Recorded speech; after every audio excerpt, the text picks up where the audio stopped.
یہاں کیوں نہیں، یہاں کیوں نہیں دی جا رہی؟ لیکن یہ سب کے لیے نہیں ہے، یہ ناظم، معتمد، صدر، سیکریٹری کے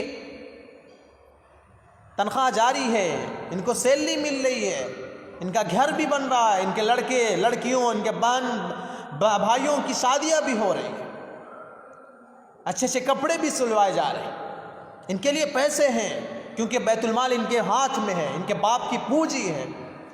لیکن یہ کمزور اور غریب مدرسین گھٹ گھٹ کر مر رہے ہیں، قرض لینے پر، وہ بھی لون پہ پیسے لینے پر مجبور ہو رہے ہیں۔